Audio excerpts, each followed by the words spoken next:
అష్టాదశోధ్యాయము మోక్ష సన్యాసయోగము శ్లోకం 22. యత్తు కృత్స్నవదేకస్మిన్ కార్యే సక్తమహైతుకం అతత్వార్థవదల్పంచ తత్తామసముదాహృతం. తెలుగు తాత్పర్యము: ఒక చిన్న విషయాన్ని సంపూర్ణ సత్యంగా భావించి తర్కం లేకుండా దాని పట్ల గాఢమైన ఆసక్తి కలిగి ఉండే జ్ఞానం తామసిక జ్ఞానం. ఇలాంటి వ్యక్తి విషయాల నిజస్వరూపాన్ని తెలుసుకోవడానికి ప్రయత్నించడు. పరిమితమైన అవగాహనతో అజ్ఞానం వల్ల ఒక కోణాన్నే పట్టుకుని అదే అంతా అని నమ్ముతాడు. ఈ జ్ఞానం వివేకరహితమైనది, సంకుచితమైనది మరియు సత్యానికి దూరంగా ఉంటుంది. హిందీ తాత్పర్య: जो ज्ञान किसी एक सीमित वस्तु या विचार को ही संपूर्ण सत्य मान लेता है, बिना उचित कारण के उससे आसक्त रहता है और वास्तविक तत्व को नहीं समझता, वह तामसिक ज्ञान कहलाता है. ऐसा ज्ञान संकीर्ण, अविवेकी और अज्ञान से युक्त होता है. व्यक्ति सत्य के व्यापक स्वरूप को नहीं देख पाता और सीमित दृष्टिकोण में ही बंधा रहता है. English meaning: that knowledge is called tamasic which clings to a single limited idea or object as if it were the whole truth, without rational understanding, without grasping reality as it truly is.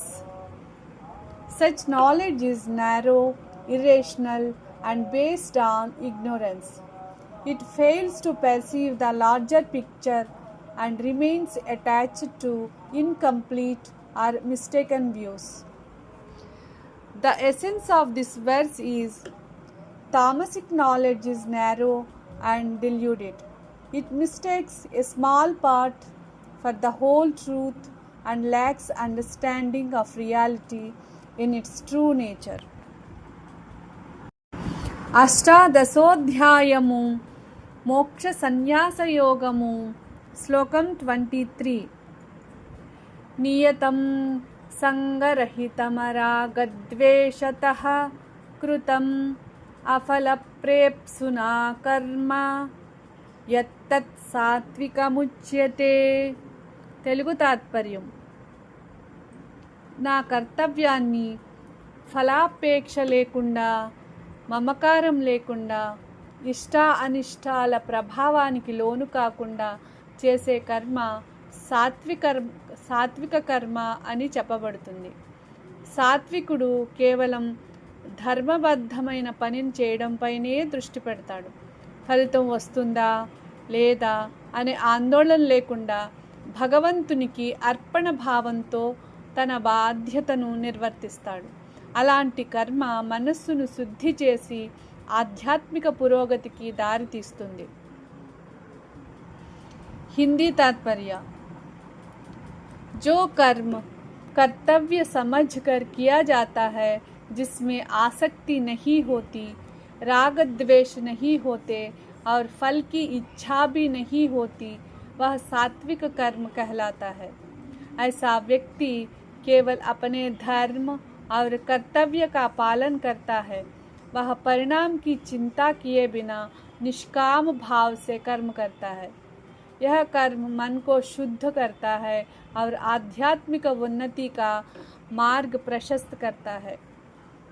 English meaning: an action performed as a matter of duty, without attachment, without likes or dislikes, and without desire for its results is called sattvic action.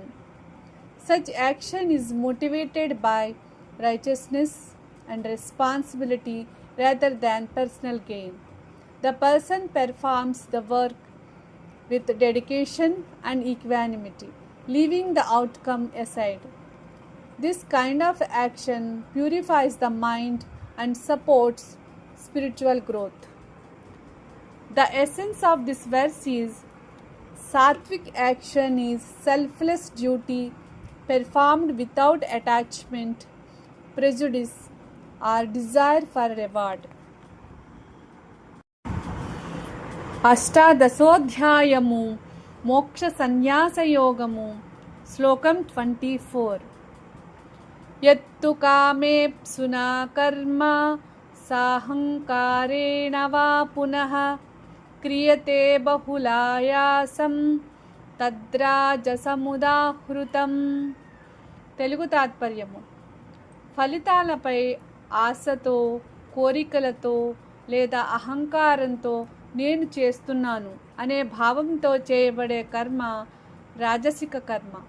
ఇలాంటి కర్మలో వ్యక్తి తన పేరు, ప్రతిష్ట, లాభం లేదా విజయాన్ని ప్రధానంగా కోరుకుంటాడు. ఫలితం పొందడమే లక్ష్యంగా ఎక్కువ శ్రమ పడతాడు. ఈ కర్మ తాత్కాలిక ఫలితాలను ఇచ్చిన మనసులో బంధనాన్ని మరియు ఆందోళనను పెంచుతుంది. హిందీ తాత్పర్య: जो कर्म फल की इच्छा से या अहंकार पूर्वक किया जाता है और जिसके लिए अत्यधिक परिश्रम किया जाता है वह राजसिक कर्म कहलाता है.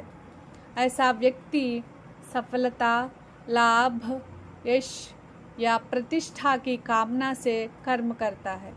उसके कर्म का मुख्य उद्देश्य स्वार्थपूर्ण उपलब्धि होता है. इससे आसक्ति और मानसिक अशांति बढ़ सकती है. English meaning: an action performed with desire for rewards or with egoistic pride and involving great strain and effort is called rajasic action. Such action is driven by personal ambition, achievement, recognition, or gain. The doer is strongly attached to the outcome and often identifies himself as the sole cause of success. This creates attachment, stress, and bondage to the results of action. The essence of this verse is Rajasic action is motivated by desire and ego, performed mainly for personal gain and attachment to results.